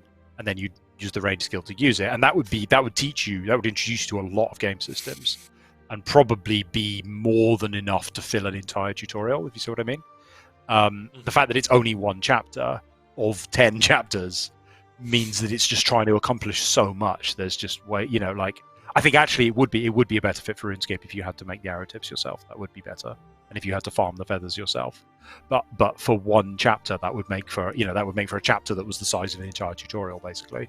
So we were kind of hampered by the chapter structure, basically, and having to introduce all the skills. When we did a similar thing with the Birthop paths, because we had the latitude to be a bit less linear, we had 2 optional paths you could go down. You could either smith the thing from scratch yourself, or you could be guided to the troll cave and kill monsters to get that as a drop. Potentially, we could have included a trading option in there as well. But yeah, with the different methods available to you, it can get quite complicated quite quickly if we want to give the player granular guidance all the way through. But yeah, I think giving the player options, I think, is more in keeping with RuneScape's style. I think in You particular got any the other example questions you there for gave us, us Poerkie? too. Yeah, I've got two other ones. I will rephrase them slightly as well. So Angel of Mist. Angel of Mist. I'll go for that name. The capitalization is a bit interesting. But wrote the question, maybe get a word on loyalty point changes or plans for new players. So I think what Angel of Mist is getting on is like, of course, you get loyalty points the longer you play in RuneScape. From a mechanic standpoint or from a tutorialization standpoint, is it good to sometimes also stagger things before they come into a game? Because this is like you get loyalty points at the end of each month. But is that like a good mechanic from a game perspective? I'm just interesting, or are there downsides to such an approach? Do you mean players shouldn't get them for a while? Is that what you're proposing? Or Well, sorry, I'm not clear what the. I'm just curious what our thoughts are on like we've got a system in place that every month you play, you will slowly accumulate something and that you can then spend again, right? So there's like a bit of kind of time gating. Is that like a good thing to do? Well, that's Like a game. time gating in general is a complicated. Time gating, honestly, time gating is a really difficult problem from every perspective. Like we were talking earlier about what's a RuneScape style of design, right? And an aspect of RuneScape that many veteran players have become accustomed to is that how do I put this? Like the style of RuneScape content essentially is that you can there's a big time investment, right? And that's important, right? Like that's the whole concept of things like comp and maxing, and right is like but you can engage with that time investment at a time of your choosing. Yes. So maybe you do have to put in 500 hours or 1,000 hours or something, but you can put in those 500 hours or 1,000 hours whenever you want. You can just binge it for a week, or you can do 1 hour a week for forever. And it's really up to you. That's kind of core to the identity of RuneScape. The reason that we struggle with that is that actually when we look at the behavior of the majority of our player base, what we're finding is that people are quite time limited in their ability to play RuneScape. And a lot of the most vocal, most active players are playing the game a lot, but a lot of players they still want to play RuneScape, they still want to engage with RuneScape, but they don't have 1,000 hours to play RuneScape, and they certainly don't have they certainly can't play it for 12 hours at a time, because they have other responsibilities that they need to deal with, and time gating mechanics, which includes things like dailies and includes things like drip fed rewards, like evens the playing field a little bit between those two groups of players. But I can't say that it's like a good thing or a bad thing, because it's basically like the needs of two groups of players being contrasted against each other, which means there's always going to be a trade-off there, right? Like we could say, well, the needs of the grinders are the most important, so we're going to cut out all dailies, we're going to cut out all time gating, and everything is a massive time grind, and you just have to put the time in to earn it. And that would be great for the people who are playing 10 hours a day and terrible for the people who are playing 1 hour a day. Or we can say, here's a system where the first hour you play gives 10 times the rewards of everything else, and that's great for the people who play 1 hour a day. But the people who play 10 hours a day are now like, ugh, I wanted to do this, I wanted to grind this out, I want my 10 hours now, I don't want to do it, I don't want to have to do 1 hour a day, that doesn't suit me, that's not what I like.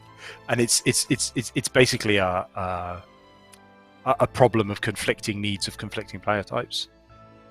So I don't have an ideal to present in that regard. I think we're always going to be experimenting and just trying different systems and seeing if we can, I don't think we can keep everyone happy, but we're always trying to keep as many people happy as possible, right?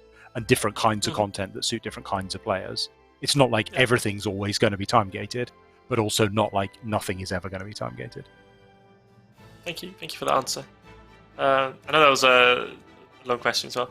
The other one I'll ask to you, Stu, because I think this fits with you. So in Troll Warzone, you actually move quite a bit from location to location, and I wonder if this is related kind of to what Gothics Titan is talking about. And it's like, well, there are areas in the game that kind of feel cramped at times. quite a few scanning quest locations. Is that something that we take into account for new player areas, or even with like a quest like Troll Warzone where we move the player alongside a path? Is that to avoid everything being in one area as well? Oh, well, there's quite a lot of topics to cover there, but it sounds like the core one we're dealing with is environmental scale. So when the game was first built, I mean, bear in mind, most of the map was built originally for RuneScape Classic on a very, very much smaller scale. It was anticipating that your draw distance would be much more limited than it is at the moment. So when we build more recent environments, we tend to build things more to scale. So if you consider like the size of under Anachronia and how much more things are spaced out there compared to central Mistland, it's night and day. So I think it's more a case of if we can manage to get a newer environment for our new players that allows us to have the space to be able to have a bit more breathing room, I think that's beneficial. We also have to take into account ease of skilling too. Like I'm sure there was a lot of very careful consideration taken into account for the positioning of the mining sites versus where the forge and the anvils are, and your proximity from the well to the urns and so forth in Burthorpe, to ensure that was a nicely convenient space. In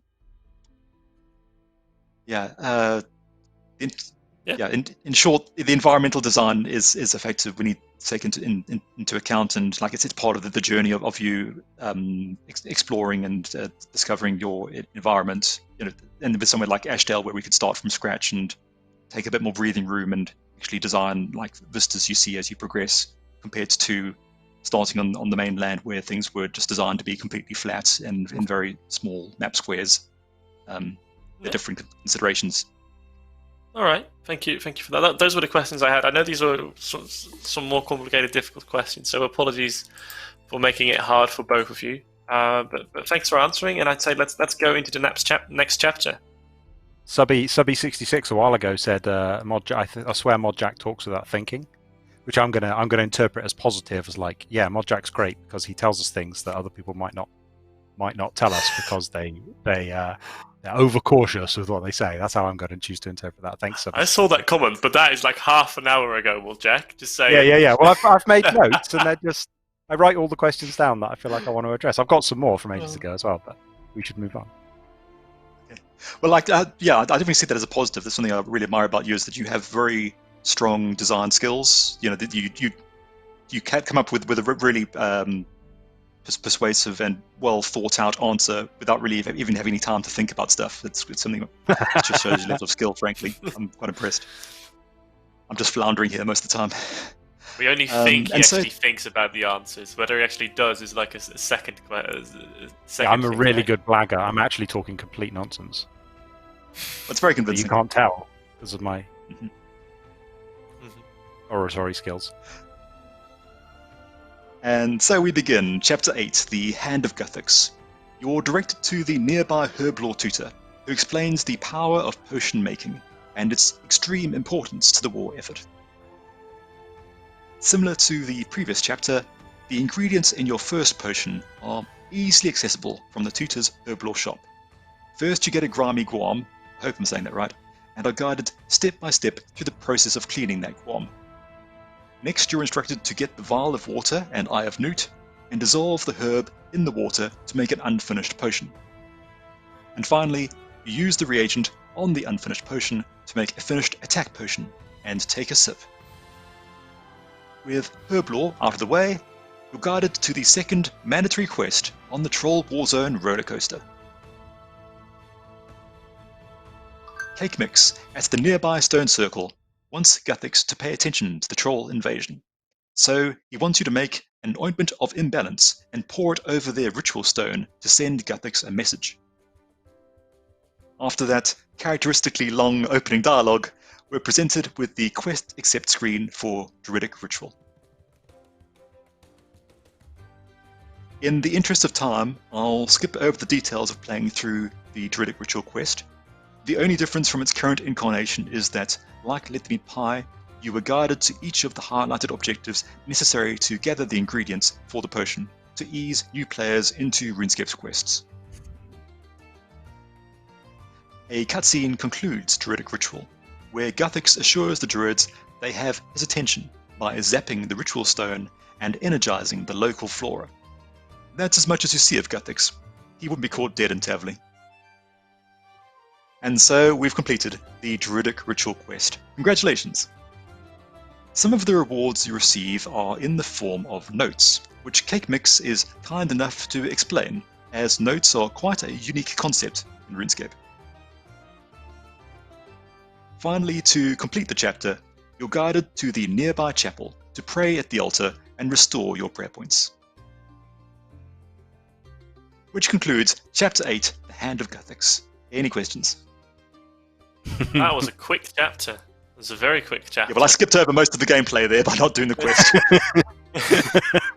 we sat down and had to try and organise. Sorry, go ahead. No, you go, Jack. We sat down and had to we had all these, we had like 20, was it 26 skills at the time, 25 skills at the time, I can't remember. And we had to just divide them up into groups that seemed like they logically fit together. So each chapter does try to have a kind of theme. You can see obviously prayer and summoning have a there's a thematic relationship there and a mechanical relationship, the idea of clicking on a thing to restore points. Yeah, it's a little bit contrived. Does this confirm that you spacebar quests, Stu? Just checking. I've done multiple accounts. So on my main, I read every line of dialogue. I'm not going to lie. When I do my ult, I do spacebar. I wouldn't. But I wouldn't recommend spacebarring Druidic Ritual because it is voiced throughout, and it's a generally good quest. I recommend it. Quality. I'm such a not spacebarer that it causes me trouble when I'm playtesting content. If I'm playtesting, I have to force. If I'm playtesting something and I'm not playtesting the dialogue right now, the dialogue doesn't matter for what I'm doing. I'm supposed to be testing a boss or skilling method or something. I'm carefully reading the dialogue, and I'm like, no, I'm supposed to be getting on with the game. So I have to force myself to spacebar. It comes very unnaturally to me. Yeah, the other factor is that during development we'll probably have played these quests several times before they release anyway, so we're probably already going to be very familiar with it. But I still like to play it through probably one time, because sometimes there's been little adjustments that have been made since the last build that I played. It's interesting to see them. Okay. Oh yeah. I'll have 4 quick questions, which I think we'll try and go through the questions a bit quicker, so we can just continue with that as well, and also somewhat end on time, because that's something we're good at with the tutorials. We always tend to go over. You were talking about the different skills and that they all appear in a chapter, Jack. Winstakes wonders, would it make more sense, and this is probably more so a retrospective question, for the artisan skills to kind of only be taught when a player decides to first interact with such a skill, instead of making it part of this? Yeah, I mean, absolutely. If I could go back and do it without any external direction, it would definitely be you learn one gathering skill, you learn one artisan skill, you learn one combat skill, probably melee, and then probably mining, smithing, melee. That would be how I would do it. And then the option to interact with the others is there. So if you're maybe there's an NPC who says, "Hey, buddy, do you hate swords? Do you want to go be a ranged person instead?" Okay, fine. Well, here's woodcutting, fletching, range instead. Maybe that would be instead. That's probably too complicated. There's 2 different ways of looking at that, right? You could ask the player, which combat style do you want, and then give them the appropriate collection of styles, which is a bit awkward because there's no real equivalent for magic, right? Or introduce you to melee, blacksmithing, mining, because RuneScape isn't really a game where you choose to be a wizard, right? It doesn't really work that way. You can play it that way, but that's not really how RuneScape works. So introduce you to just melee, teach you the basics of gathering material, making them. Because if you've been introduced to mining and smithing, you know how woodcutting and fletching works, right? So yeah, and then absolutely let them interact with things at their discretion. Yeah, I definitely wouldn't choose to introduce all 25 skills in the tutorial. Yeah, that's the problem. Otherwise, you don't get a chance to play the game. It's stuck in tutorial land for ages. I mean, that Yeah, would be just that try would to be when focus I on the get the core 10-hour stuff. tutorial. Mhm. Can you say the last bit again, Stu? Sorry, I talked over you. It probably wasn't very important. Don't worry about it. Carry on. Okay. Cool, all right. Then another one. Currently, we've got a recommended quest toggle in game, which hides some of the quests that you've got in game. Several of those are early quests on the things on the toggle. What's our thoughts on this setting in game? Is that like kind of like something to avoid cognitive overload, or give the player like a sense of direction what to do? Well, yeah, the general idea with that is that it's primarily tailored for new players. It's to ensure that the quests that you're going to encounter are going to be ones that we know are of a particular level of quality. And like if they were to be the first quest you played, the one that decided whether you carry on doing quests or not, it just is an opportunity for us to filter out some that we know haven't had a rework since they were released, but you could still access them, just to thin the herd a little bit. Okay. All right. Another one from IORS. There's a question we've had asked in the past. Do we have plans on adding a new combat tutorial into the game, or revamping the existing one? Plans are a tricky thing. I mean, yeah, definitely first chance I get, I would like to make the combat tutorial elements in tutorials paths something that's replayable if that is kept around. But again, I can't really go into details of plans at this stage. Fair. Certainly, it's something we're very keen to do. Yeah. I mean, I think that's the right answer to say here, Steve. This is another concern. I don't know if I can ask you this question to either of you, but one of the later game jams that we've had, I know some of our JMods worked on this kind of like player-owned lake thing, which was kind of a tutorial for player-owned farms, I believe. Is that something that any of you two worked on at that time? I don't remember that at all. I didn't work on it, but yeah, it's certainly an interesting project from a new player perspective, because it means that it gives us a taste of player-owned farm before you've got the levels for it. It'd be a good introduction to that mechanic, because I think particularly for mobile players, it's suitable sort of setting for kids, kind of asynchronous content. Chat's saying it's Muldraven and Muldravelly. I don't think it was called that originally. I think it must have changed name. Player-owned pond. I don't recognise that name at all. I'm sure it's called something else. I can't remember what. Players are saying player-owned pond, but yeah, okay. I mean, I think it's best to ask the question to them. I thought maybe it was one of you two, so I would say let's ask that question to them. And then before we go into the next chapter, Crovin had a very lovely comment that I would love to read out. I like how all the mods have nice glasses, +2 intelligence. I also noted that down on my list of things. So. Oh, you also had it. Good. We do. We have fine glasses. Look at that, beautiful. Absolutely. Floor is yours again, Mods do. Okie dokie. So now we begin the penultimate chapter, Return to the Front. We're directed to the Agility Tutor, taking us up north to Burthorpe. Drill Sergeant Hartman flexes at you and mandates a full workout to prepare you for your upcoming adventures on Death Plateau. You're now guided onto the Birthop Agility course to complete a lap. Instantly, as someone who's created several new characters in RuneScape and Old School over the years, I see this Agility course as one of Troll Warzone's most welcome additions.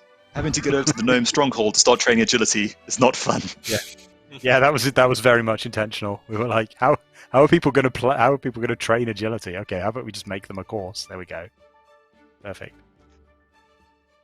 He was too as good. You traversed... Oh yeah, the XP was like you basically didn't need. You just basically didn't need to go anywhere else ever. It's quite tricky to balance to make sure it was sort of useful. Apologies for my newest question, but is this kind of the starting point of Agility courses being like a thing where you literally just have like all these exercise things that you do to train your Agility? Or were there already others around in the game before this one?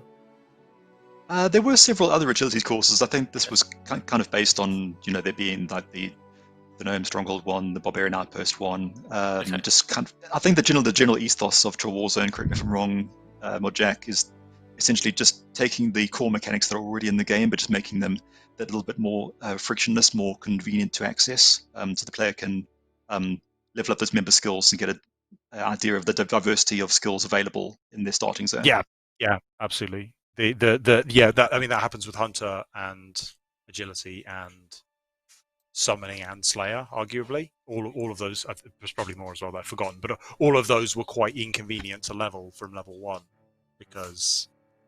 And so even though Troll Warzone is now gone, I think the content that we added is actually still quite useful to be able to have a level 1 training method makes those skills more meaningful, because they were originally implemented on the assumption that you were sort of around level 50 and everything, or level 60 and everything before you'd even encountered those skills. So they assumed you were quite comfortable with exploring the world and going off and finding things, and actually being able to do agility straight away is quite a big change.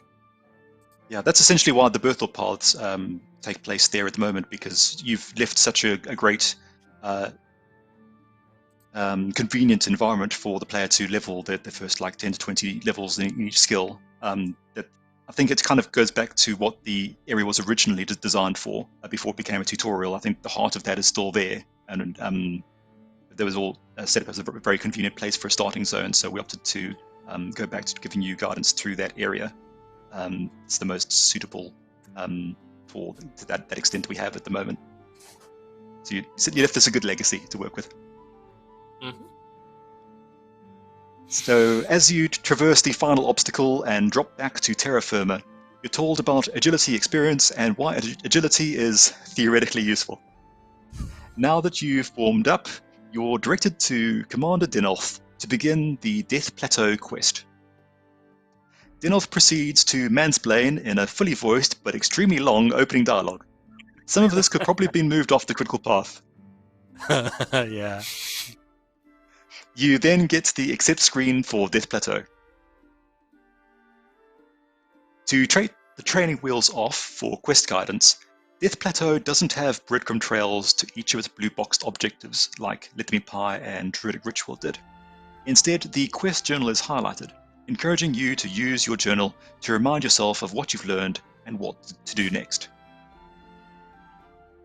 Once you've opened your quest journal, the world map button is highlighted to help locate the blue boxes that define objective areas.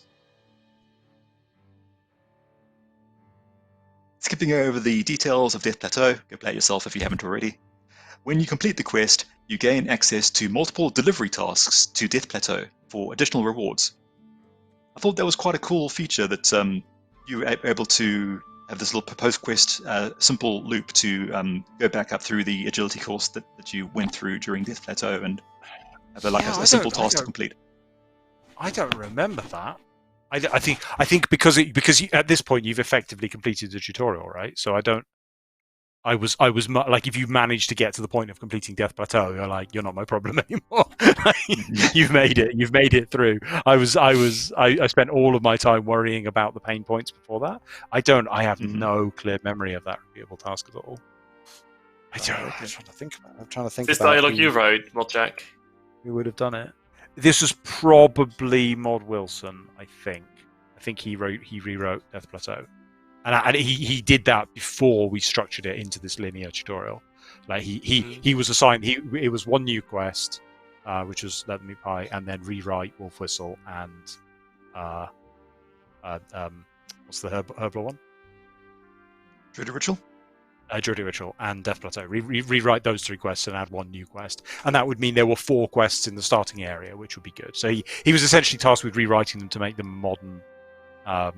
Just raise the standard of them a little bit, right? Improve the writing, and then they ended up getting completely restructured into tutorials, basically, which they weren't originally.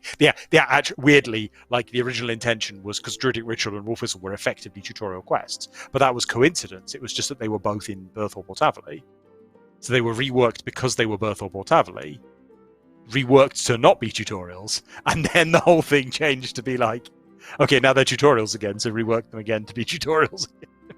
The poor Mod Wilson was like, I just did this. I just changed these, and you want me to change them back? What's happening? Yeah, that was not fun for him. I seem to remember You're a him having good that gesture actor. quite a lot. Yeah, that brings back memories. I'm misremembering him. I'm pretty sure it was certainly that tone of emotion, if not that exact. You know. Yeah, he certainly suffered for his art. So, you are directed, however, to the nearby captain's tent to assist Sir Owen in defeating a troll boss called Anvil. The tutorial's not over yet. Various subtle adjustments were made to the troll... Pardon? Sorry. Yeah, sorry. I thought it was over, but no, there is a little bit more, yeah. Yeah, I mean, that's kind of the tricky thing with having this linear route all the way through, is that sometimes you are going to encounter things that are repeatable loops, that you kind of get forced onto the next one, unfortunately. And the paths, I think, have a lot of that sort of situations, well, it's an area I'd certainly like to improve on. Various subtle adjustments were made to the Troll Warzone over time. Some playthroughs received this sequence when first approaching the captain's tent, for example, so are likely to have encountered it before the agility section. Once you approach the captain's tent, a cutscene begins. The camera pans up from Sir Owen at the entrance to a troll, leering menacingly from above to the cliffs to the east. Anvil flails his mighty arms in fury, clutches the lip of the cliff, and propels himself across the gap, ostensibly into the captain's tent. You hurry into the tent as the screen fades to black. Within, Anvil and Owen appear to be at an impasse. Anvil barely makes a dent in the Temple Knight's armor. However, Sir Owen punches ineffectually at the troll with his fist. A weapon for each of the combat styles. There's a reference there. There's a reference when he says, "If we work together, we can beat this thing." That's one of me and my university friends' catchphrases. It's a line from the original Resident Evil 2, which is not in the remake, which makes the Resident Evil 2 remake awful, even though it's good. Otherwise, it's awful. It doesn't include that line of dialogue. Yes, you update your reference, mate. Yeah, like Ada Wong. When there's a section when Ada and Leon get trapped in the garage and they've got to get out and they have to push a police van together, and she goes, because Resident Evil has this legendary bad dialogue, and she goes, "If we work together, we can move this thing." In this really it sounds like the title of an '80s song. Friend of mine started writing a song about it, and it became a whole catchphrase for me and my friends. So that's why that line of dialogue is in there. Gotcha. I must admit, I did not get that reference. I feel quite ashamed. no, it's a little obtuse. So a weapon for each of the combat styles is handily available in the tent, should you have forgotten to bring one. As Anvil focuses his damage on Sir Owen, smacking him repeatedly with the anvil strapped to his arm, you must defeat the Troll Berserker. Sir Owen thanks you when defeating Anvil. As I mentioned earlier, I remember quickly getting Sir Owen's voice actor to re-record these lines during the recording session for The Death of Chivalry. Sir Owen's lines here had been previously recorded by a different actor during the Troll Warzone sessions, and I wanted to ensure that they sounded consistent. As There's is a lot of love for commendably Anvil in frequent... the chat for some reason. I'm not sure why. Oh, yeah? Yeah, they want him back. Interesting. Popular NPC Anvil. I barely remember him. I remember Morningstar well. I don't remember. Was Morningstar was the ranged one, wasn't he? Is that right? Because they each have a style. Morningstar was used in the second primer and had all those cutscenes involving him, and he was the baby troll's father and so forth. But he attacked with melee though. So. Oh, did he? Oh, okay. Because originally they each had a different style. Yeah, I'm not sure what happened, but it seems like you wound up with two melee ones and one magic one, but no range one. Well, doesn't Morningstar throws rocks, doesn't he? I think in both versions of the fight, he throws rocks. Maybe. Yeah, it's been a while since last month. That's how he's ranged. Yeah, you're right. Yeah, with one of his special attacks to knock you back. Yeah. So yeah, there we go. Mystery solved. Morningstar is dual classed. I would be curious about the character the NPC is called Anvil. Would we not say that it's kind of confusing, given that we've got the Anvil in game, but is it not confusing? Would we do that again? I think in context it's obvious. I mean, there can be slightly difficult problems with like wiki entries, right? Like literally there are two things in game with the same name can be a problem for like wiki editors. So they have to be like anvil brackets NPC anvil brackets object. But no, I don't see a real problem there because they're so radically different. Like two things that are fairly similar with similar names could be a problem, but two things that are radically different, I don't think it's an issue. Fair. If we were trying to get you to do some smithing at the same time as you were killing this anvil character, they might potentially be confusing if you had both entities in the scene simultaneously. Yeah. But yeah, that's fair. Okay. Yeah, if it was like go to an anvil and smith a sword in order to defeat anvil, yeah, that would be really confusing. Yeah, yeah, there is. Yeah, Right. there definitely is a context where it could be confusing. Theo says he thinks I'm thinking of Cliff. No, I'm not. There are three troll bosses, and originally the three troll bosses were designed to match the three combat styles. And originally there was a combat style tutorial attached to them, although I think that may have changed before it went live. But originally, because I described before it was a linear experience. It was there are three troll bosses dotted around. There are the skilling tutors dotted around. There are the acts of heroism dotted around, and then you explore Burthorpe Taverley at your discretion, basically experiencing that content. And so there were three bosses, and then the first of the boss with the coolest name basically got taken and made the intro fight. But that was a later development in development. So was Morningstar originally out on the surface of Birthop and Taverley somewhere then? I think so. At one point they were, the little bit of, the like just between the castle and the invasion wall and the castle.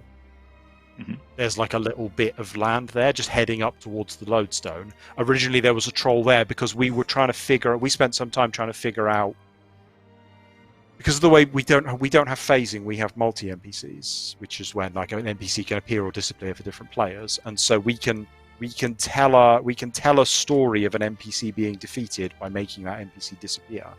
But if it's not in an instanced environment, like it's out in the surface world, other people will see you running up and hitting nothing. And we were worried about that. Like originally we conceived of him being like, I think it was Morningstar, would be like standing there, or maybe all three of them. Maybe it would switch between the three of them, or depend on. There were a lot of different variations of this. I think at one point it was like you choose the style of weaponry you want, and then the troll boss corresponding to your strength or your weakness, I can't remember which way around it was, would appear in that spot near the lodestone, and then you would fight him. And then the concept I came up with to try to get around that multi-NPC problem is that it would multi-NPC not into nothing, but into a giant training dummy. And that way, like it would be replaced with like a huge effigy of himself. And then when you saw other players like beating on it, it wouldn't look weird because they'd be beating on a training dummy. But it was just, didn't really work. Is there where the troll-shaped effigies all over Birthop and Taverley came from? Because that always struck me as kind of odd. You have those straw. I don't think so, but possibly. Okay. I think that was just some Rouget detail, Rouget environmental storytelling. Sorry, Rouget is one of our environmental artists. He's really good. But yeah. Yeah, but they were definitely originally conceived of as being from the combat triangle, but that kind of mattered less as the tutorial went on. And you're not required to use magic to defeat Anvil, for example. Does it even hint to you that you might like to use magic to defeat Anvil? Does it suggest that to you? I think in the case of Anvil, I think it's gone a bit more agnostic, providing you with the three different styles there. I think he doesn't have any particular weekness. Oh, does he not even have the weakness? Okay. Yeah, but I think because we want it being at the end of the tutorial after we've covered melee and ranged, I guess it kind of lost its focus a bit. Yeah. Anyway, as is commendably frequent in the Troll Warzone, you get several options to reply here. Though Sir Owen doesn't get a chance to answer, as the guard captain appears on the scene and asks what has happened in his tent. You smugly report that you dealt with the huge troll. The captain exclaims, "Not again," which raises a number of questions. I recognise this dialogue as my dialogue. So, I mean, are you thinking that this Anvil character regularly hops over the edge here and destroys the tent, or? Yeah, well, the trolls can get up onto the cliffs, right, and jump in. So they just like keep jumping into the buildings or something. Oh, I see. So That's what you're poking I'm fun at imagining. this flaw in their defenses. Yeah. Right. You don't get to ask then, though, as Sir Owen says farewell and exits the scene. This isn't technically a chapter break, but the next scene is likely to be a long one, so any questions? I suggest we crack on, and then anytime probably we've best. got left in the end, we'll use for questions. Okay. So you are next guided to Major Mary Ranker, back at the Imperial Guard training camp, where our adventure began nearly a lifetime ago. As mentioned earlier, Major Mary Ranker replaced Major Nigel Carter for reasons. We've now reached the conclusion of the Troll Warzone. Congratulations to you all. In honor of your deeds throughout Burthorpe and Tavley, Major Ranker wants to make you a Knight of the Talon, if you're ready. A cutscene begins, where all the Troll Warzone citizens you have encountered have gathered to honor your heroic deeds. This celebratory scene reminded me a lot of the ending to the Quest for Glory adventure games by Sierra. Each Quest for Glory concluded with a congratulatory sequence where your acts of heroism were acknowledged, the differences you'd made to the lives of the local people, and the respect you've earned through hard work and perseverance. Help me out here, Jack. Was this a direct inspiration?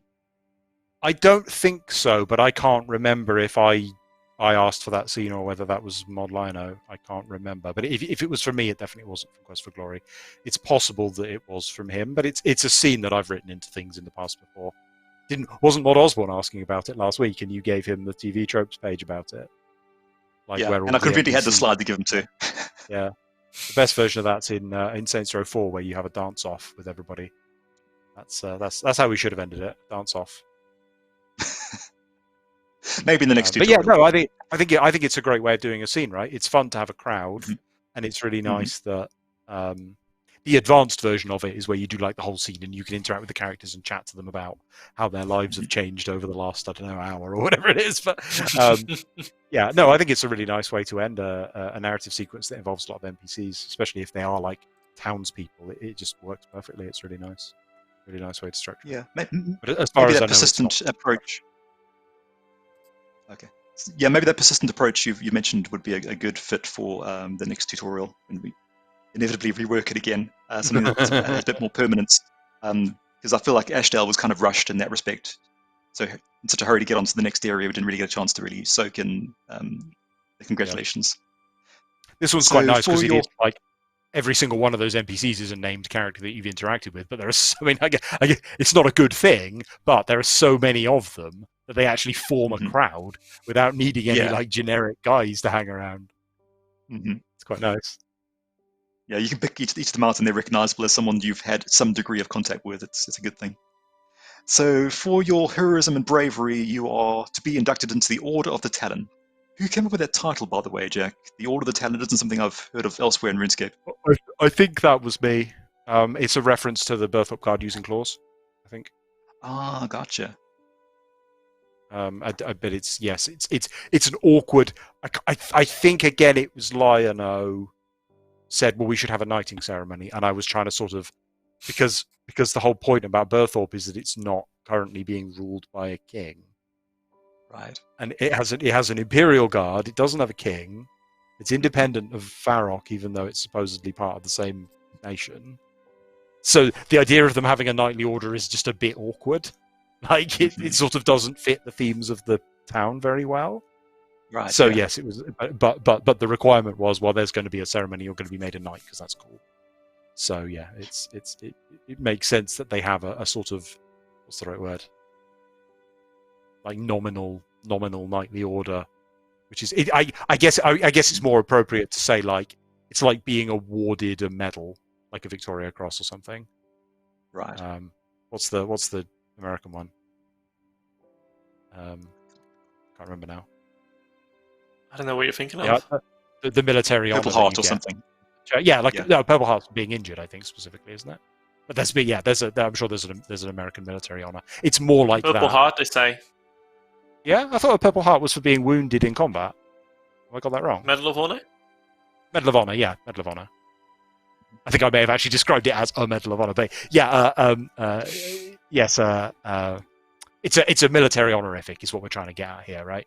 But because it's like simple fantasy language, it's like, oh, it's a knighthood, which I think it probably technically isn't.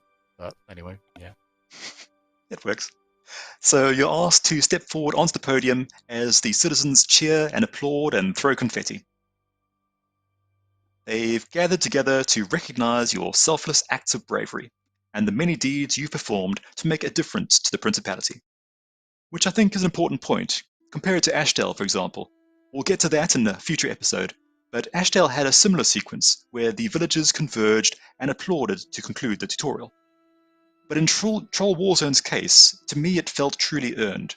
Perhaps it's the length and detail of Troll Warzone working to its advantage. Perhaps it's the variety of truly heroic deeds you've performed along the way.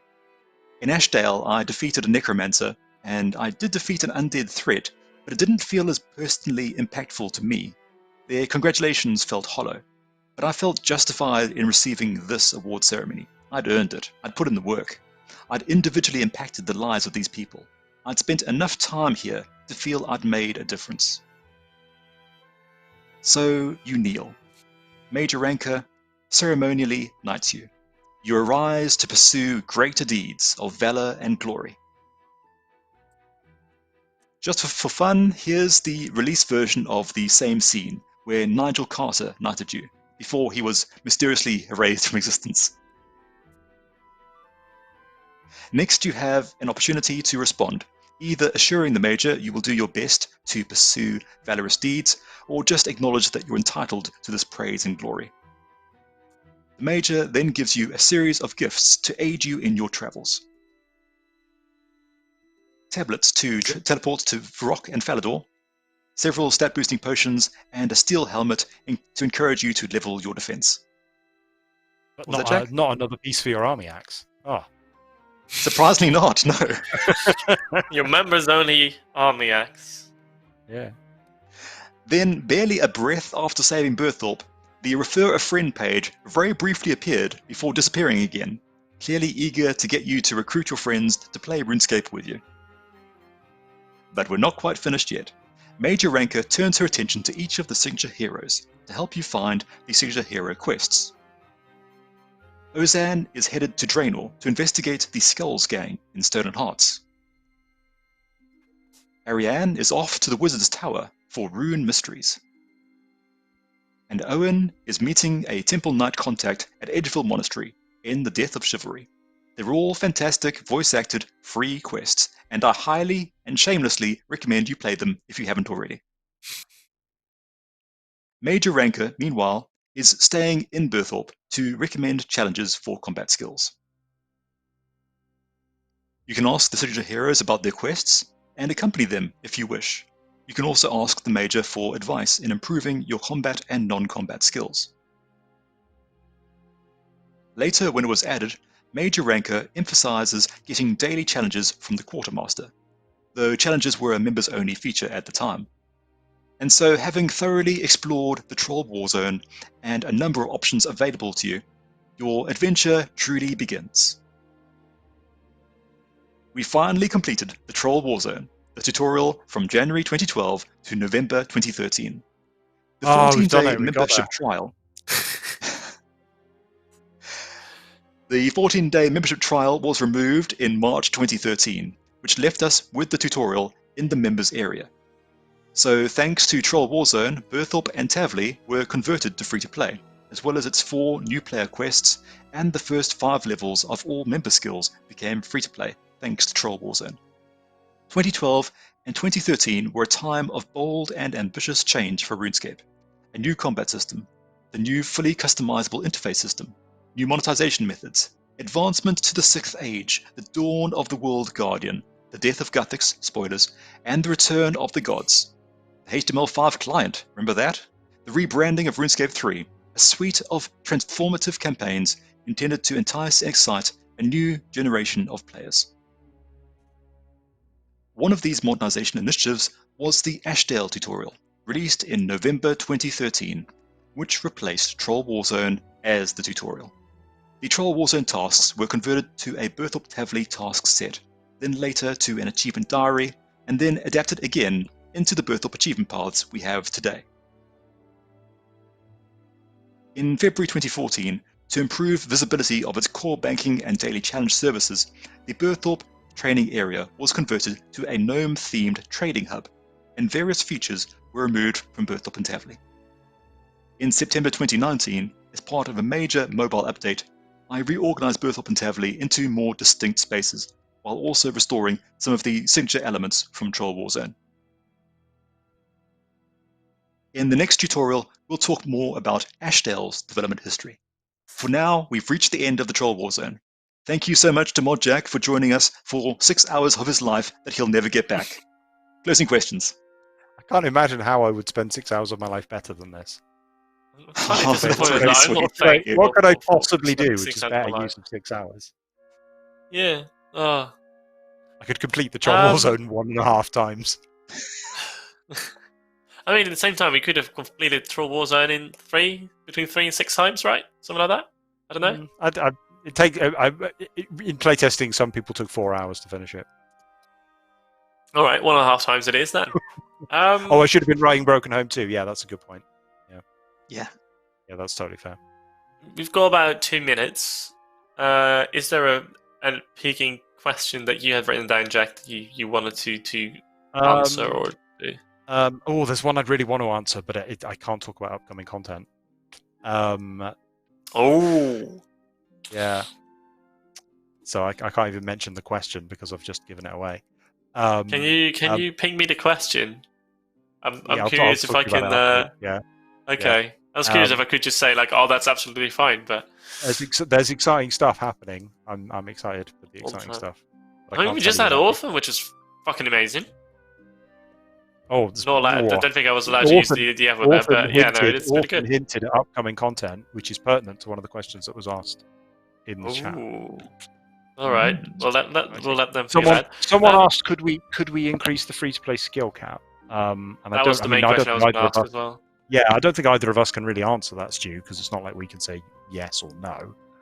I think the point of the free-to-play level cap is to help to introduce the skills and help to understand the skills, because it sucks to be introduced to a skill but not be able to gain any XP in it.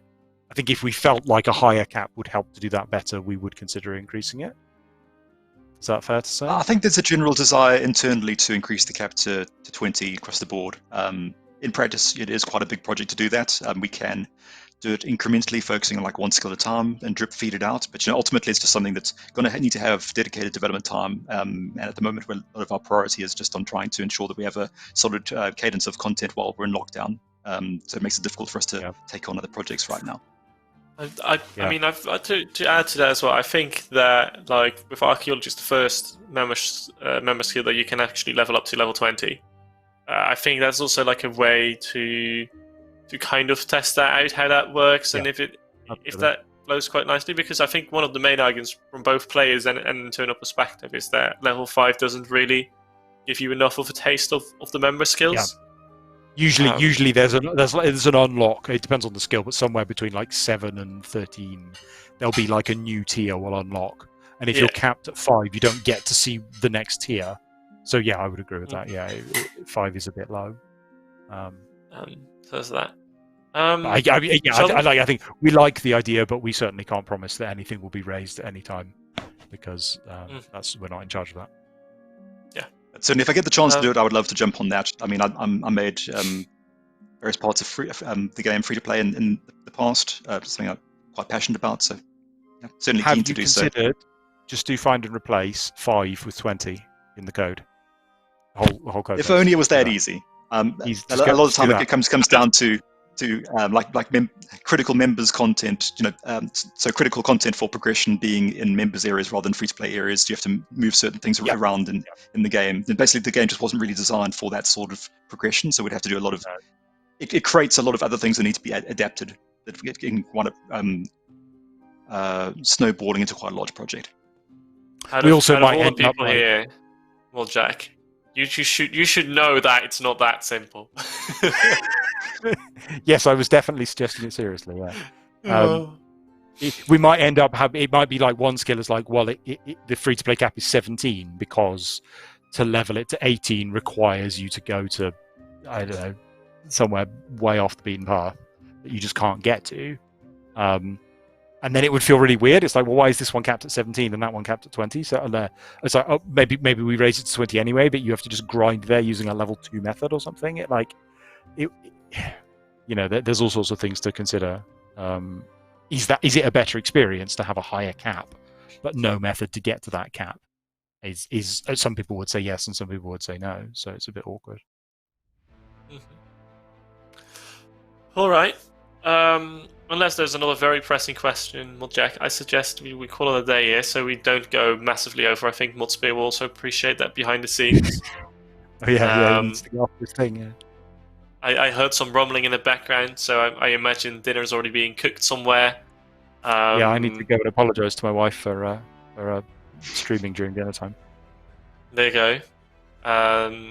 So let's call it a day here. There's a few things I want to say. A lovely Halloween event is coming on Monday, so check that out when it happens. We talked about it quite a bit yesterday, and we also announced that the next XP live event will be from November 6th till November 19th, where you'll have your dedicated time of XP, so you don't have to be on throughout the whole period. Take it at your leisure. You've got a set amount, and the time will only tick down if you're logged in, which is quite chill. Thank you, Mod2 and Modjack, taking the time for these tutorials. Like I said in the beginning earlier, one of my favorite streams. Thank you, Mudspear, for being behind the scenes, running the live stream. Thank you, chat, for being there. It's been a pleasure chatting to you. I always love the atmosphere that we've got in chat with tutorials as well. And with all that said, look after yourselves and tot ziens. Student next time. Yeah.